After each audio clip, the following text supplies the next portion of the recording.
The final ever episode of Stranger Things has just been released, and there's a lot to unpack here.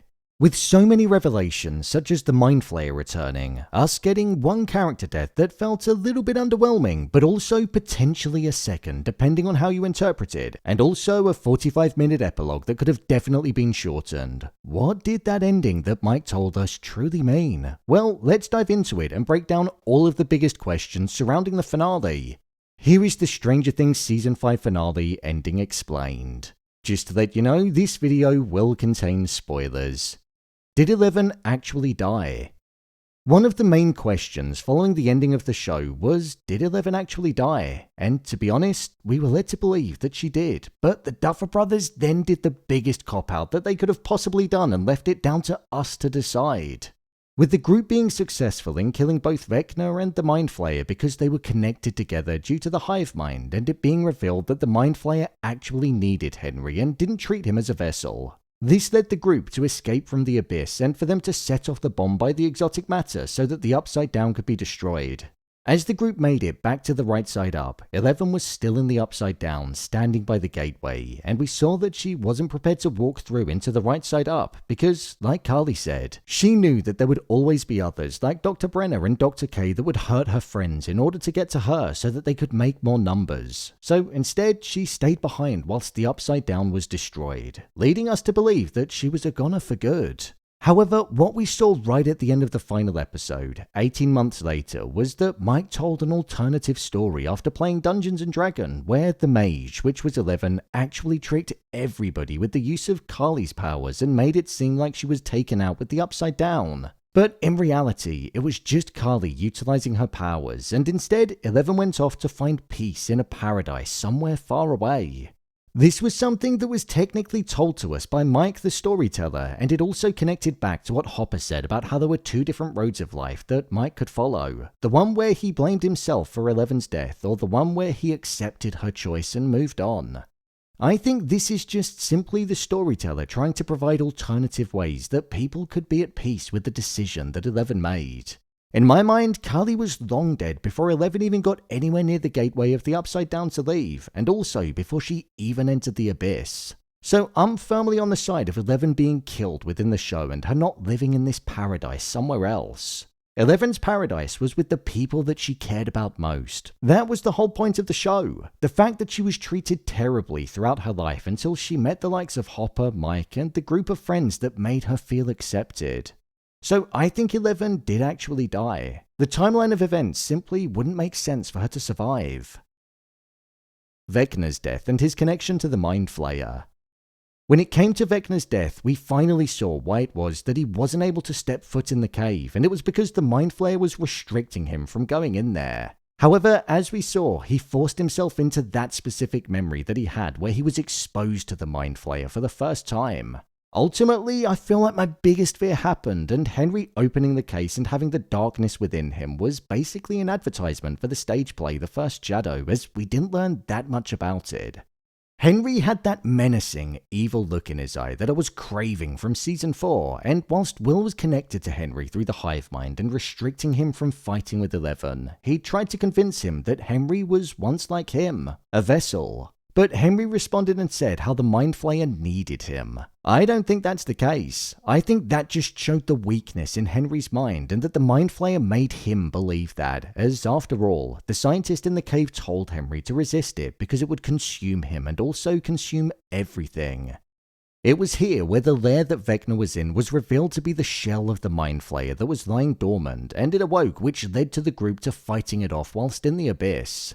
Vecna was essentially connected to it right underneath the heart, and as 11 was fighting him up close and Will was also interfering and stopping him from attacking 11, it led him to be pierced by a spike inside of the core of the Mind Flayer. Personally, I thought every single battle in Season 4 was better than this, and it didn't convey the true strength of Vecna.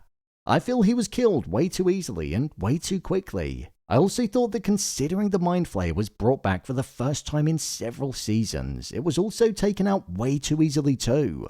I much preferred it when it was this shadowy entity rather than this physical being that was chasing after them. Don't get me wrong, when it opened its mouth it was absolutely menacing, but I didn't really feel like there was ever really a threat at any point, to be honest. I feel like it never really even came close to taking any of them out. Joyce was the person that ultimately killed Vecna by telling him that he picked on the wrong family, and as she was bludgeoning him, we saw clips of all of the wrong that had come at the hands of him, but once he was taken out and the heart of the Mind Flayer was blackened, the reign of terror was no more.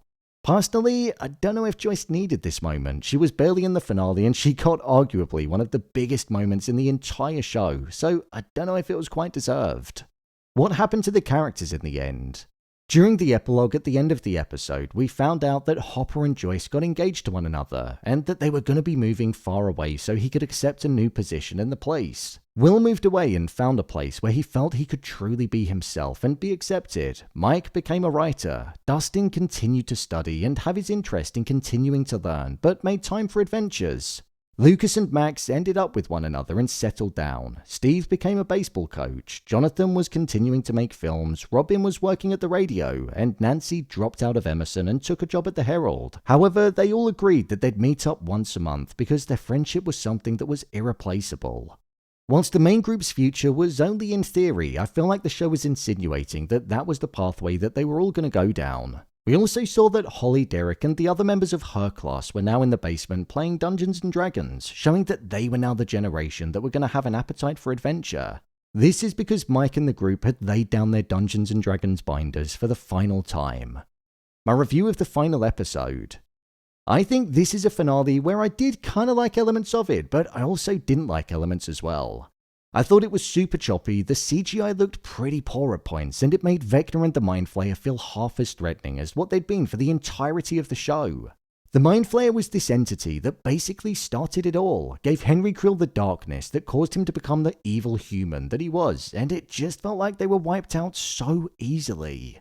There was so much more time left in the episode once they were wiped out, and I thought something else was going to happen, but that was literally it. I thought it was a bit of a shame. As I said earlier, every battle that Vecna was involved in during Season 4 was far better than Season 5. Even when he appeared in Season 5 Volume 1 in Episode 4, he was far more menacing than what he was in the finale.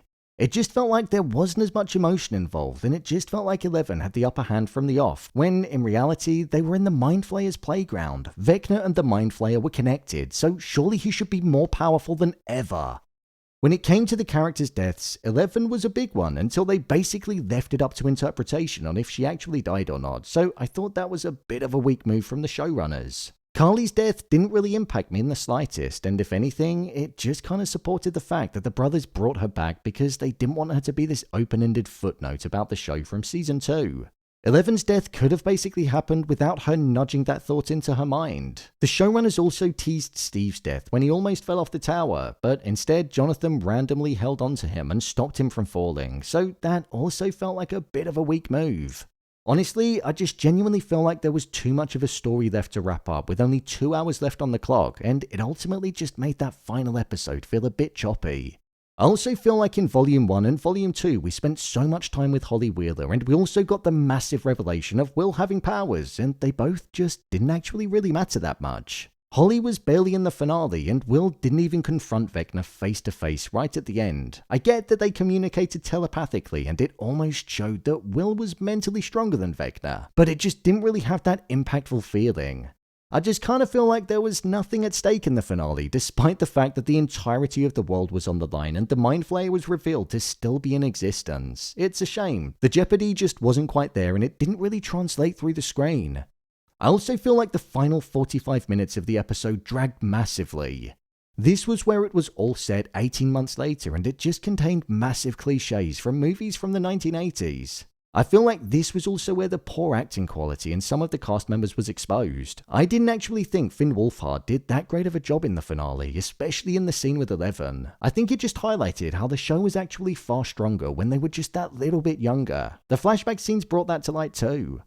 Even though I've said a lot of bad things about the finale, there were moments that I did love. I thought the Hopper and 11 connection was strong, and I felt the emotion that he had for 11. I was also excited when Henry went into the cave and we were learning about his connection to the Mind Flayer, and then the Mind Flayer revealed itself in the abyss. That did actually get me really excited. I just feel it's a bit disappointing with the outcome that it had.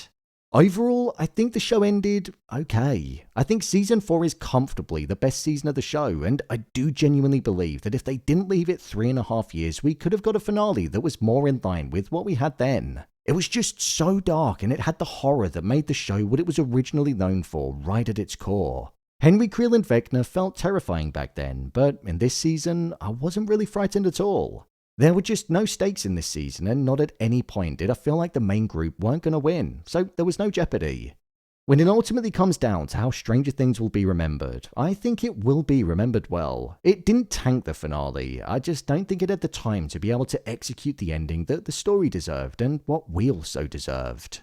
It almost needed an entire volume to expand on the abyss, the Mind Flayer's return, and for a battle between Vecna and Eleven, not just a quick 20 minutes in the finale. It was just a bit rushed when it came down to it, which is mad to say in an episode that was 2 hours and 8 minutes long. Just cut the 45-minute epilogue in my opinion. It's a shame, but it's not easy work writing an ending, as we've seen with many other shows before, and whilst not perfect, the ending to Stranger Things was just okay. So, there you have it, the Stranger Things Season 5 finale ending explained. If you want to see more videos on Stranger Things Season 5, then check the playlist below, and don't forget to subscribe so you don't miss future videos. What did you think of the finale? Share your thoughts in the comments. As always, thanks for tuning into the video, and I'll see you in the next one.